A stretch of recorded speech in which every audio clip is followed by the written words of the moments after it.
of the popes have sinned, and some of them have been bad men. Mahal kong pinangga, kanang imong analohiya ganina nga nagsakay bag Mercedes-Benz sila pulapo, karon kanang pangatangurana, ikaray maigo sa filosofiya niya na. Kay kining paglantugi ni Alexander Campbell o nining obispong gingalag Sporcel, that was 1832. 1834, for specific. Pero ang pagdefinir, 1870. Nga kundiha na kahiusahi simbahang Katoliko nga dunay doktrina nga infallibilidad, infallibly ang Papa. Unya kanang lantugian nila, wa pa madefinir nganong imo man ang gamiton. Kanang katarungan na nga parihar nagamit kang lapu-lapo nga doon na ba Mercedes-Benz. Ang akong pangutana, tubaga. Kaya ang gitudlo sa simbahang Katoliko officially nga ang pagkadili masayop sa Papa sa Pangulo nga sumusunod San Pedro, nagsukad man panahon sa unang siglo. Dili man kaya na magsugod sa 1870.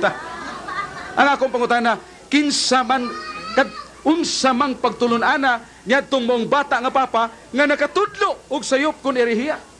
Aron matinuod ang imong gisulti nga dunay papang nasayop sa pagtudlo og ex-cathedra.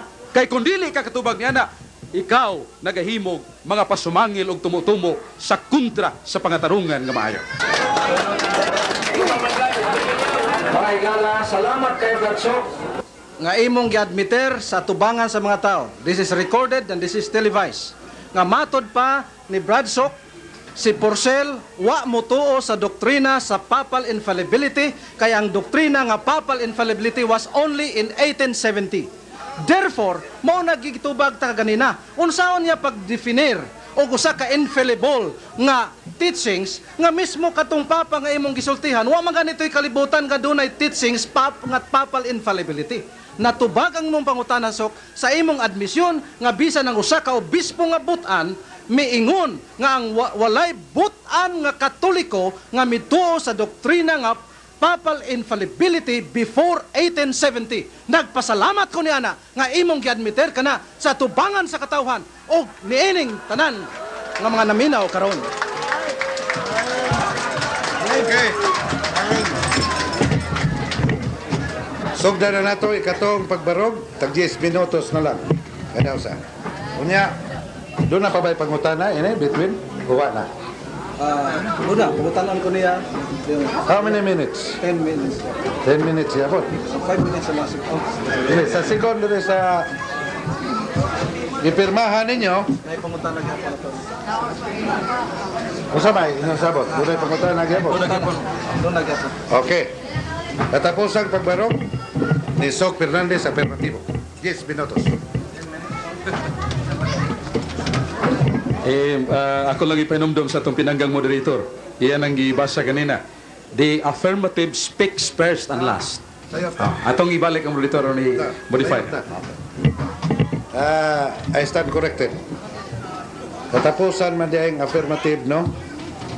Nguna nga ang katapusan, ang musulti ron, ang negatibo, si Brother Robin Imberado. Dahil salamat, pinanggang moderator, akong higala nga sok, kaniyong tanan nga nagpatalingog karon. Labas pa sa iyong mga panumduman, ang katapusang pangutana nga gibalik-balik sa akong amigo na hibuong ko. Permirong barog nako, usaray ang pangutana, ikatulong barog sab nako, ikaduhang barog usara gihapoy pangutana. Lisod lagi ning tawag way ikapangutana.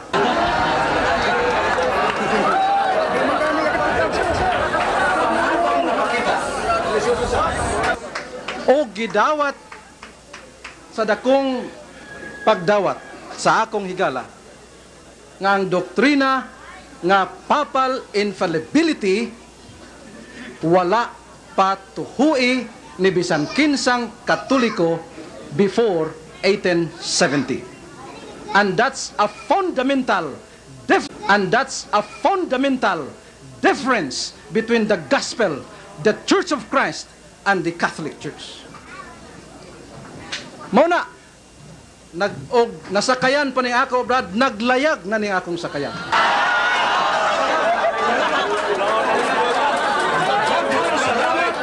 Ngayong gidawat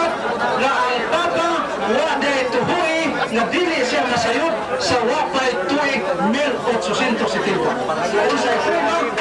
Ang usa ka obispo nga si Bishop Porcel mideklarar nga walay butan nga Katoliko nga iyang nasayran nga ning tuo sa maong doktrina. O gani ang doktrina nga infallibility of the Pope is unhistorical. Dili makasaysayanon. Wala gibase sa kasaysayan. Nga naman, pagkadaghan sa mga kapapahan nga erehis, Honorius the first was condemned and convicted as a heretic in his official capacity. Doon na tayo mga pruiba niya na. Liberius was a heretic because he signed an Arian formula to be reinstated as the Pope of Rome. Unsa man ang Arian formula? Ang pagnigar sa pagkadiyos ni Kristo. Niya sa kapapa nga dili masayop, gipapirma siya Kristo dili Dios, mipirma siya sa kondisyon nga ibalik siya nga papa. Gibaligya niya si Kristo aron mahimo siyang papa. Wa to masayop. It was in his official capacity, not as a private person. Because as a private person, he believes that Jesus Christ was God. But in his official capacity, he cited as a bishop of Rome that Jesus is not God. And therefore, I have one instance in which the Pope was guilty of so-called fallibility in his official teaching. Karon, sa libro nga Doctrinal Catechism by Reverend Stephen Keenan, doon ay Imprimatur Archbishop Hughes, sayang pahina 112. Doon ay pangutana. Ang pangutana mao, must not Catholics believe the Pope in himself to be infallible? Before 1870 kini ha? Dili ba kinahanglan ang Katoliko muto ang Papa di masayop? Tubag. This is a Protestant invention. It is no article of the Catholic faith. No decision of his can oblige under pain of heresy unless it be received and enforced by the teaching body, that is by the bishops of the church. Sumala pa din kining papal infallibility is a Protestant invention and is no article of faith of the Catholic Church. Therefore, nakita nato nga ang pinaka-fundamental nga doktrina sa Iglesia Katolika, ang papal infallibility has no apostolic basis. It only started in 1870. Giadmiter kani sa akong amigo, ambot unsaon niya ni paglighot kay magikero man ni siya, maayo ni siyang magic apan nahibaw ko. He cannot because it is recorded nga iyang giadmiter nga niadtong 1832 sa diyang nakigdebate si Bishop Porcel nining maong Doctrinal Catechism ni Keenan nga dunay imprimatur, no Catholic believes. Iyot lang. I-object si So kanang imong tawag magikero, please do not. Okay. Adin ni siya magikero. Salamat. I stand corrected. Excuse me, gamay lang kayo. Ay, Di tayo lang, off the record lang. Usagod sa mga rules nga itong gitamod, there is no use of personalities. Kanago nga itong pagpasipalag tao, kanang magikeros, ito pa, tao ba nga manglimbong?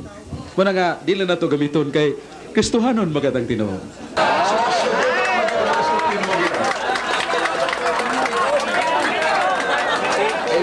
I stand corrected.